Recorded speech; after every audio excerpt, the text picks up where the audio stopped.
जमीन के नीचे आग जल रही है, ऊपर घरों में दरारें पड़ रही हैं। क्यों आज भी इस राज्य में लाखों लोग 500 रुपए प्रतिदिन से कम की कमाई पर गुजारा कर रहे हैं? लेकिन सवाल यही है कि जब कोयला झारखंड का है तो फायदा झारखंड का क्यों नहीं हो रहा? सोचिए, जमीन के नीचे आग जल रही है, ऊपर घरों में दरारें पड़ रही हैं और लोग रोजमर्रा की जिंदगी डर में जी रहे हैं। लेकिन इसी जमीन से निकलता है वो कोयला जो पूरे देश की रोशनी का सबसे बड़ा सहारा है। यही कोयला बिजली घरों को चलाता है, स्टील फैक्ट्रियों को ताकत देता है और ट्रेनों को रफ्तार भी देता है। झारखंड को राइटली भारत की कोयला राजधानी कहा जाता है। लेकिन बड़ा सवाल यह है कि क्या इतनी दौलत होने के बावजूद आम झारखंडियों की जिंदगी क्यों वैसी ही कठिन बनी हुई है? क्यों आज भी इस राज्य में लाखों लोग 500 रुपए प्रतिदिन से कम की कमाई पर गुजारा कर रहे हैं? आइए इसे 3 फैक्टर्स में आसान भाषा में समझते हैं। सबसे पहला, उत्पादन के आंकड़ों को हमें समझना होगा। 2023 और 24 में अकेले झारखंड में लगभग 191 मिलियन टन कोयला निकाला जाता है। यह देश के कुल उत्पादन में बहुत बड़ा हिस्सा है। अगर पूरे भारत की तस्वीर देखें तो 2024 और 25 में देश ने लगभग 1047 मिलियन टन कोयला निकाला। यानी भारत अब लगातार 1 अरब टन से ज्यादा उत्पादन कर रहा है। इसमें झारखंड का योगदान बेहद अहम माना जाता है। अब सवाल यह आता है कि यह उत्पादन करता कौन है? झारखंड में 3 सरकारी कंपनियां सबसे बड़ी भूमिका निभाती हैं। पहला, सेंट्रल कोलफील्ड लिमिटेड (CCL), जिसका मुख्यालय रांची में है। इसने 2023 और 2024 में लगभग 86 मिलियन टन कोयला निकाला। दूसरा है Bharat coking coal limited (BCCL), जो धनबाद और झरिया बेल्ट में काम करती है। इसने करीब 41 मिलियन टन उत्पादन किया है। वही तीसरा है eastern coalfield limited (ECL), Godda के राजमहल क्षेत्र में ओपन कास्ट प्रोडक्ट चला रही है, जहां से बड़े पावर प्लांट्स को कोयला सप्लाई होता है। लेकिन झारखंड की कहानी केवल उत्पादन तक सीमित नहीं है। झरिया का नाम यहां अलग से लिया जाता है क्योंकि यहां सालों से जमीन के नीचे आग जल रही है। बस्तियों को सुरक्षित जगह शिफ्ट करने की योजनाएं बनी, लेकिन काम धीमी रफ्तार से चला। नतीजा यह है कि लोग आज भी धुआं और असुरक्षा के बीच में रह रहे हैं। अब बात करते हैं सप्लाई की। झारखंड से निकला सबसे बड़ा हिस्सा पावर सेक्टर्स में जाता है। भारत के थर्मल पावर स्टेशन कोयला पर ही चलते हैं और झारखंड का कोयला उनकी सबसे बड़ी जरूरत पूरा करता है। उदाहरण के तौर पे राजमहल कोलफील्ड (ECL) से निकला कोयला सीधे NTPC फरक्का पश्चिम बंगाल और NTPC कहलगांव बिहार जैसे बड़े पावर प्लांट्स तक पहुंचता है। झारखंड के अंदर ही NTPC north Karanpura super thermal power project Chatra जिला है, जो हाल ही में पूरी तरह से ऑपरेशनल हुआ है और अब पूर्वी भारत के कई राज्यों को बिजली सप्लाई कर रहा है।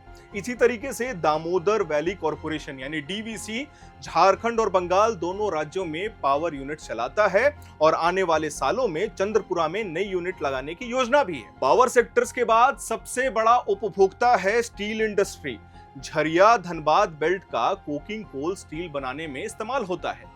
टाटा स्टील और सेल जैसी कंपनियां इसी बेल्ट से सप्लाई लेती हैं। सरकार की कोशिश है कि वॉशरी और टेक्नोलॉजी से इस कोयले की क्वालिटी और बेहतर हो ताकि आयात पर निर्भरता घटे।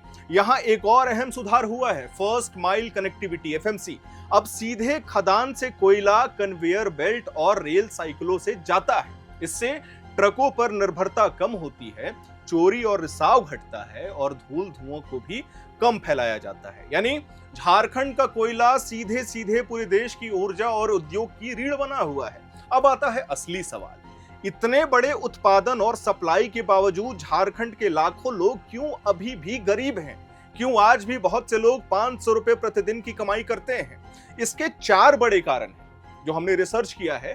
पहला कारण है पैसे का जमीन पर असर कम दिखना। खनन से होने वाली कमाई का एक बड़ा हिस्सा सरकार और कंपनियों के पास रहता है। जनता तक फायदा पहुंचने के लिए डिस्ट्रिक्ट मिनरल फाउंडेशन यानी कि DMF बनाया गया है ताकि उन पैसों से गांवों में सड़कें, अस्पताल और स्कूल बन सके। लेकिन कई रिपोर्ट्स ने यह दिखाया कि इस फंड का उपयोग पारदर्शी तरीके से नहीं हुआ है। प्रोजेक्ट्स अधूरे रह गए या धीमी रफ्तार से चले। दूसरा कारण है स्किल और नौकरी का मिसमैच होना। खनन अब मशीनों पर आधारित हो चुका है, बड़ी मशीनें, इलेक्ट्रिकल्स और मैकेनिकल स्किल की जरूरत होती है। लोकल युवाओं को उनकी ट्रेनिंग और स्किलिंग नहीं मिल पाती है, जिसकी वजह से बाहर के लोग यहाँ अच्छी नौकरी पर आते हैं और स्थानीय लोग केवल ठेका या छोटा काम तक सीमित रह जाते हैं। तीसरा कारण है पुनर्वास और पर्यावरण की समस्या। जहां खनन होता है वहां धूल, पानी की दिक्कत होती है, शोर और स्वास्थ्य से जुड़ी बीमारियां भी बढ़ती हैं। झरिया इसका सबसे बड़ा उदाहरण है। अगर समय पर सुरक्षित घर, साफ पानी और बेहतर अस्पताल ना मिले तो लोगों को कोयले से फायदा नहीं बल्कि नुकसान होता है। चौथा और सबसे बड़ा कारण है असंगठित मजदूरी और कम दैनिक आय। उदाहरण के लिए मनरेगा में झारखंड का औसत मजदूरी भुगतान 2025 तक सिर्फ 272 रुपए प्रतिदिन था, यानी आधे से भी कम। यही वजह है कि कोयले से होने वाली अरबों की कमाई का असर सीधे नीचे खड़े लोगों की जेब तक नहीं पहुंच पाता। तो अब साफ है, झारखंड हर साल लगभग 191 मिलियन टन कोयला निकालता है। यह कोयला देश के बिजली घरों, स्टील फैक्ट्रियों और उद्योगों को ताकत बढ़ाता है। इसे ले जाने के लिए एफएमसी जैसी नई तकनीकी कंपनियां आ रही हैं ताकि चोरी को कम किया जा सके। लेकिन सवाल यही है कि जब कोयला झारखंड का है तो फायदा झारखंड का क्यों नहीं हो रहा? अगर डीएमएफ फंड को पारदर्शी बनाया जाए, लोकल युवाओं को ट्रेनिंग और नौकरियां दी जाए और इस सारे ट्रैक्स को, जितना भी कोयला व्यवसाय हैं, जितने भी बड़े बड़ी कंपनियां हैं, वो सभी चीजों को ट्रैक पर ला करके झारखंड के लोगों को रोजगार दें, तो ये जाहिर सी बात है कि सब कुछ सही हो जाएगा। तब झारखंड का कोयला झारखंड वासियों का भी रहेगा, जो अभी वर्तमान स्थिति में झारखंडियों का नहीं है। मैं उम्मीद करता हूं कि आपको यह स्टोरी, आपको यह जानकारी पसंद आई होगी। अगर आपको यह वीडियो पसंद आया हो तो इसे लाइक करिएगा, शेयर करिएगा, हमारे चैनल को सब्सक्राइब करिएगा।